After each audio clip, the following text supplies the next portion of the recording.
Well, the holidays have come and gone once again, but if you've forgotten to get that special someone in your life a gift, well, Mint Mobile is extending their holiday offer of half off unlimited wireless. So here's the idea. You get it now, you call it an early present for next year. What do you have to lose? Give it a try at mintmobile.com/switch. Limited time 50% off regular price for new customers. Upfront payment required. $45 for 3 months, $90 for 6 months, or $180 for 12-month plan. Taxes and fees extra. Speeds may slow after 50 gigabytes per month when network is busy. See terms. Financial growth begins long before the first investment. It comes from understanding what you're building toward, what's at stake, and what success looks like for you. At Oppenheimer, we bring bold thinking guided by the full strength of our expertise to put capital to work building and protecting wealth that lasts generations. Put the power of Oppenheimer thinking to work for you. Wealth management, capital markets, investment banking. Support for the show comes from Public, the investing platform for those who take it seriously. On Public, you can build a multi-asset portfolio of stocks, bonds, options, crypto, and now generated assets, which allow you to turn any idea into an investable index with AI. It all starts with your prompt. From renewable energy companies with high free cash flow to semiconductor suppliers growing revenue over 20% year over year, you can literally type any prompt and put the AI to work. It screens thousands of stocks, builds a one-of-a-kind index, and lets you backtest it against the S&P 500. Then you can invest in a few clicks. Generated assets are like ETFs with infinite possibilities, completely customizable and based on your thesis, not someone else's. Go to public.com/podcast and earn an uncapped 1% bonus when you transfer your portfolio. That's public.com/podcast. Paid for by Public Investing. Brokerage services by Open to the Public Investing Inc. Member FINRA and SIPC. Advisory services by Public Advisors LLC, SEC registered advisor. Generated assets is an interactive analysis tool. Output is for informational purposes only and is not an investment recommendation or advice. Complete disclosures available at public.com/disclosures. Bloomberg Audio Studios. Podcasts, radio, news. This is a breaking news update from Bloomberg. Instant reaction and analysis from our 3,000 journalists and analysts around the world. I'm Kaylee Lines alongside Joe Matthew, the president, concluding his speech, which lasted just under 2 hours, setting a new record for a State of the Union address at about 1 hour and 47 minutes. President Trump now leaving the rostrum. He will make his way back up the aisle. Probably Joe Matthew shaking hands as he goes, having concluded this speech, which took us from domestic affairs to geopolitics. And of course, as the president concluded his speech, through 250 years of American history. That's right, Kaylee. As the chairman of the Joint Chiefs and the chiefs themselves leave the chamber, the President of the United States wrapping the longest State of the Union address in American history. As I speak to you live from Statuary Hall, just outside of the House chamber where this is taking place, with the live view of the President still taking selfies there with Kat Kamek. We're going to see all the members stream by. In fact, they're just now beginning to leave the room. There were a couple of folks who left early in Ilhan Omar and some of the other Democrats who were not very happy about what the President was saying there. That did, Kaylee, break into a little bit of a call and response there as the President veered off the script. But you're right. He began with the issue that we've been talking about every day here on Bloomberg TV and radio for weeks and months, and that's affordability. The President of the United States talking about getting prices down. He talked about seeing gas when he was on the road for less than $2 a gallon, which is not something that many Americans enjoy, saying that our State of the Union is strong and pointing to the end of DEI, among other issues that he got to very early in the speech, and then, of course, got to the tariffs. Kaylee, many of us were wondering exactly what he was going to say to the justices of the Supreme Court who were sitting there in the front row. And he kept his remarks fairly temperate. He talked about the unfortunate decision. He didn't call anyone out by name. He spent more time calling out Democrats tonight, Kaylee, for not standing up to applaud him. Yes, and telling Democrats that they were to blame for higher prices Americans are facing, including on health care. To your point on tariffs, Joe, after calling the Supreme Court ruling unfortunate, he also said congressional action on tariffs will not be necessary, suggesting he will be taking other action at the executive level. But he did have some specific asks of Congress tonight, calling on Congress to codify his most favored nation rule when it comes to drug prices, to pass an investment ban on firms buying homes, to pass a stock trading ban for members of Congress. He also wants Congress to pass a law law barring any state from granting commercial driving licenses to illegal aliens. So he did have some requests for the legislative branch, even if he largely spent the majority of this almost 2 hours, Joe, talking about things he has seen himself as achieving at the executive level. And pointing to more things that he wants to get done, to your point, calling on Congress to pass the Save America Act, Kayleigh. And when he got to that matter of voter ID, he called out Democrats. He said they want to cheat, they have cheated, and their policy is so bad. The only way to get elected is to cheat, and we're going to stop it, he said. This was a very tough speech on Democrats, most of whom sat on their hands for most of the night. And I'll just let everybody know that we did replay the beginning of the speech from last year. Al Green, the congressman, Democrat from Texas, was escorted from the chamber once again. He brought a sign with him, Kayleigh, which does not make the sergeant at arms or the speaker very happy. And as he tried to address the president firsthand, he was taken out of the room by the sergeant at arms. He went straight to Stat Hall to start doing interviews after that. We turn to our panel that is here with me on set in Washington. Bloomberg's Jeff Mason alongside me, as well as Bloomberg Politics contributors Rick Davis and Jeannie Shanzano. So this was perhaps not as long as some of us anticipated or maybe feared. He covered a lot of ground, though, Rick Davis. As promised, he said he had a lot to talk about. He certainly did. How'd he do? Yeah, look, I think it was a different kind of speech than what we're used to seeing from President Trump. Normally, he paints a pretty dark picture of the country in order to say how much he has changed and made it better. He actually started off with the positive report card. And at a time when most people are tuned in, the first 30 minutes of this speech, he's going to get the highest number of eyeballs on the TV. He talked about affordability, the economy, the things that he said he has to do to be able to get this thing reset for the midterm elections. Then the next 30 minutes, he descended into that evil place, attacking Democrats viciously. But then he did something that I thought was actually new to him and a pretty good construct, and that is he built the rest of his speech around the great deeds of ordinary Americans, things that they've done to come back from adversity, challenges they met and won. And I think that will be part of what people remember in this speech, are those incredibly important and transformational stories. And he did one after the other on topics that were really key to his administration. Jeff, talking about this kind of narrative reset or lack thereof, is that what the president was able to achieve tonight or not? It doesn't seem like a reset to me. You know, my job as a White House reporter and all the other reporters who are covering this tonight would be to look for the news. And usually we look for new policy, something that he would unveil or suggest this is what I'm going to work on in the coming year. And there just wasn't a lot of that in this speech. I think Rick is right that there was certainly a nice tone at the end that wouldn't be applicable to the entire speech. But that there was a nice tone at the end. But what was new? It was mostly a lot of President Trump's greatest hits, and certainly talking about his defense, which we were discussing before the speech, his defense of his performance, his defense of his administration, of the economy that he inherited, which he blamed on President Biden. Those are all things that are pretty regular aspects of a Donald Trump speech.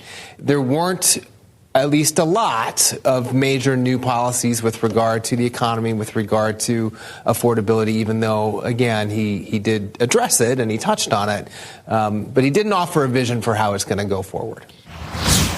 Joining us now, as you can see, if you're with us on Bloomberg TV, is the Secretary of the Interior, Doug Burgum. Mr. Secretary, great to have you with us here on Bloomberg TV and radio. I'd like to zero in on the president's speech with you from your vantage point.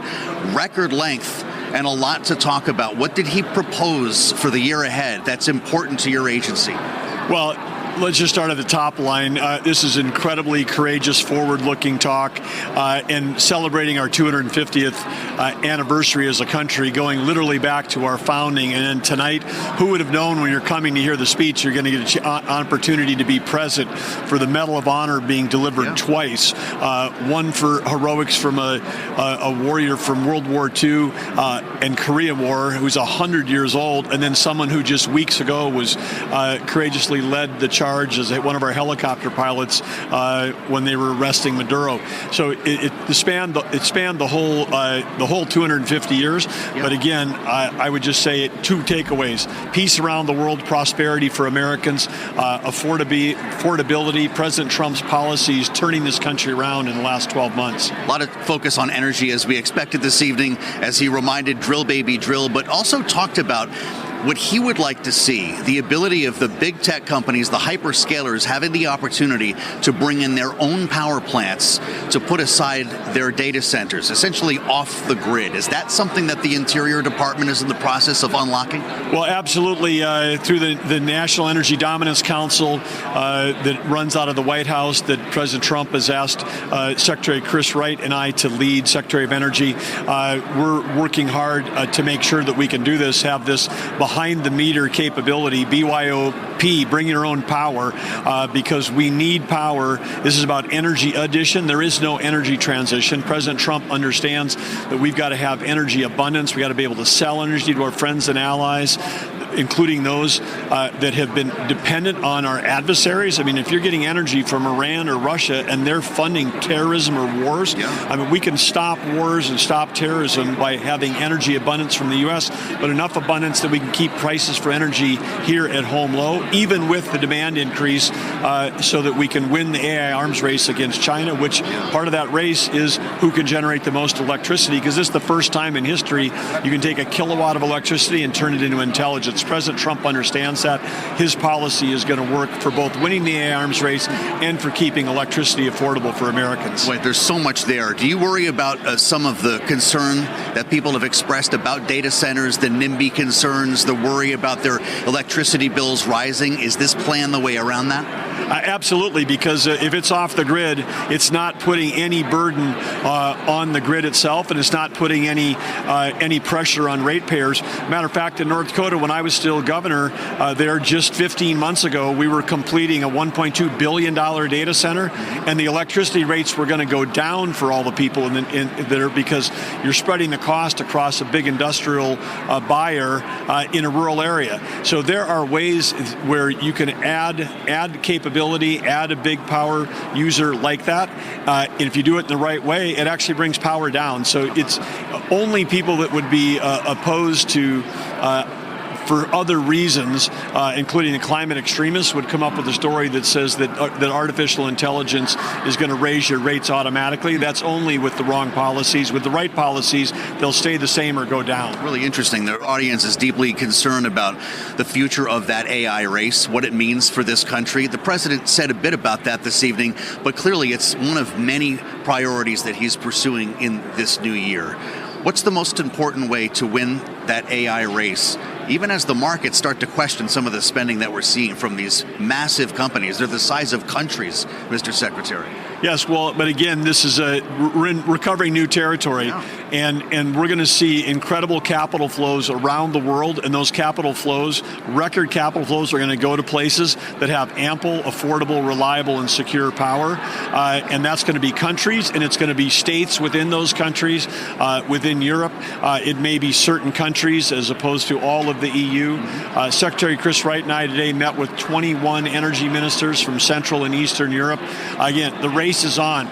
People that have sensible energy policies that focus on affordable, reliable, and secure energy are going to see a boom in investment going forward, because it's not just the data center, it's what follows that, advanced manufacturing, the physical AI, because AI will be the greatest productivity increase that humanity has ever seen. It really is an extension of human capability, whether it's curing cancer, providing a tutor for every school kid in the world, or solving the most complex problems that we've ever faced.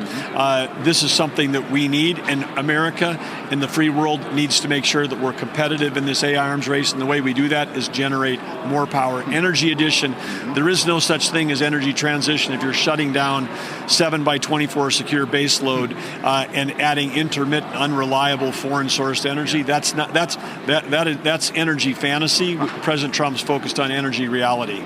You're not only the Interior Secretary, but you're also a surrogate of the president. Typically, after the State of the Union, we see cabinet secretaries fan out across the country to hit home, to deliver the message that the president began tonight. Do you have travel plans? What do the next weeks and months look like for you? Well, absolutely. And of course, all the cabinet secretaries will tie it in with part of their job. So I'm going to be heading out to western states where we have a large degree of federal land, a lot of intersection with those federal assets. What we like to say, the Department of Interior has got the largest balance sheet in the world.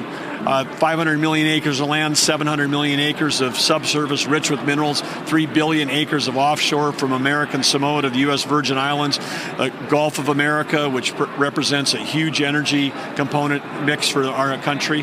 But yeah, we'll be spanning out and delivering the message, and the message is one that's a forward-looking prosperity. When you talk about the policies for your businesses, we're talking about cutting taxes, massively cutting regulations, record investment, incomes are up, inflation is down, interest rates are down, and affordability of housing is becoming more affordable. I mean, President Trump's right. We are entering a new golden age of abundance. This first year was an amazing 180-degree turnaround. The next year going forward could be nothing short of an economic miracle.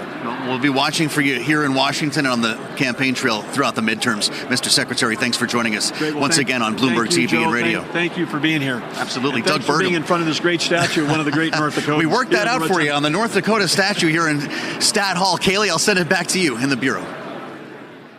All right, Joe, with the Secretary of the Interior, thank you so much. And here with me in our Washington studios still as we round out this evening, Bloomberg's Jeff Mason, alongside Bloomberg Politics contributors Rick Davis and Jeannie Shanzano. So we've now gotten through the speech, the Democratic response, both of which, at least in part, centered around the idea of affordability. The question is going to be where that narrative goes next in the aftermath of this. Jeff, did we really hear the president saying much today in terms of how he is going to further advance the so-called affordability agenda, if you will? What's the action we can expect next if he wants to get prices down? Yeah, I think that's the big question for Republicans, and it's the question that he had to answer tonight, and that his administration and his fellow Republican lawmakers in Congress have to answer as they go into the midterms. I don't know what the answer is. He talked a little bit about tariffs. He talked about the tax cuts from the big beautiful bill. He, again, as I said before, defended his record or praised his record really from the first year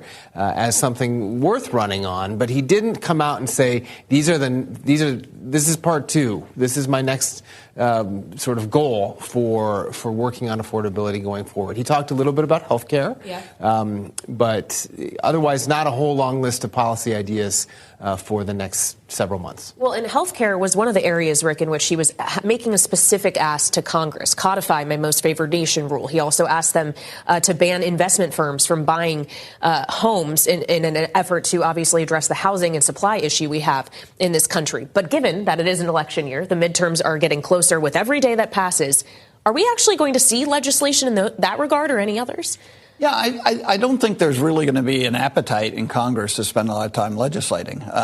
This is a year where they go back to their districts and they try to win re-election. So certainly the energy that the House had to pass his, big, beautiful bill and other items in the first year agenda is just not going to be there this time. Plus, even their margins are slimmer than they were at the start of the last year. And I, too, was surprised that he didn't spend more time on health care in the sense that this is the cause of the greatest, longest government shutdown in history just a few months ago. And yet he really just sort of retreaded the same rhetoric that he's done before. So, yeah, I think there's something in there that he could campaign on. These are not programs that are necessarily new.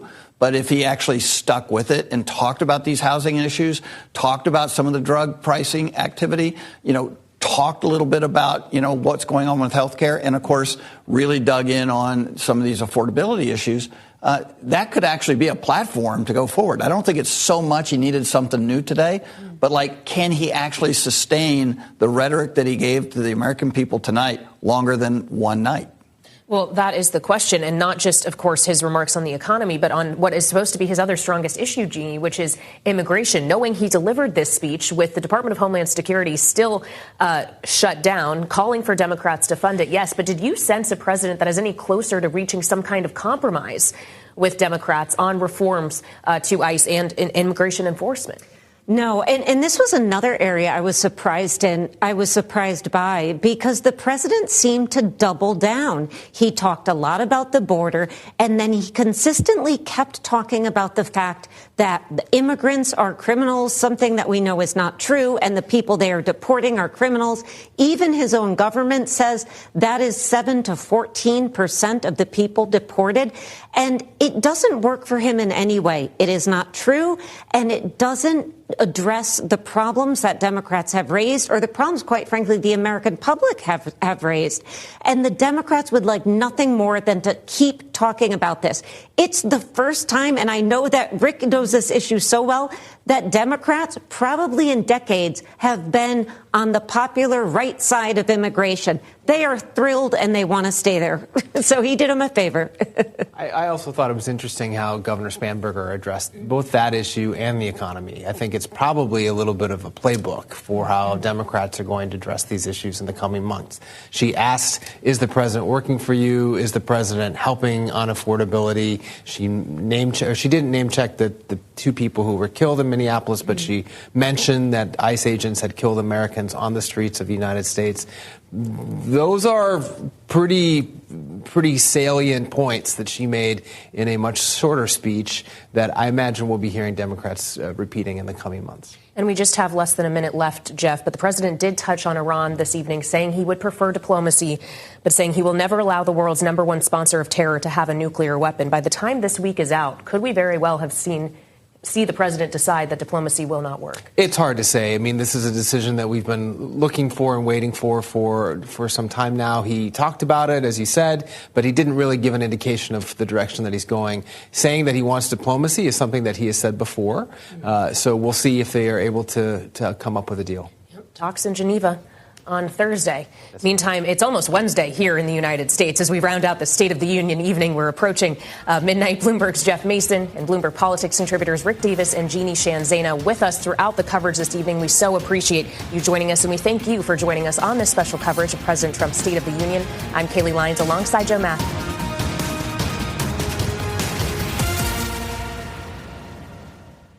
Virgin Voyages presents With Love from Bermuda. We didn't Uber to the airport. We didn't take our shoes off for security. We just sailed from New York. Now it's cocktails on deck, adults only everything, and waking up in warm pink sand paradise without flying there. No TSA, no chaos, just an epic winter escape.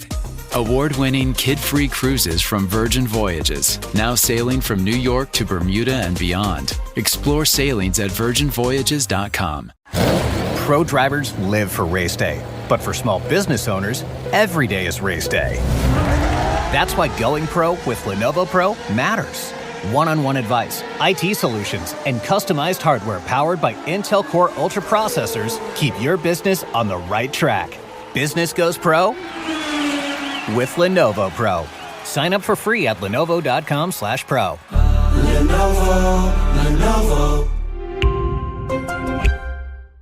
New year, new you? Begin at loseweightnow.co and make this the year you finally feel in control. With Orderly Meds, access proven GLP-1 tirzepatide starting as low as $149 a month. It's simple, doctor-guided, and delivered right to your home so you can finally focus on feeling healthier and more confident. Get started today at loseweightnow.co. Individual results may vary. Visit loseweightnow.co and get started today. That's loseweightnow.co.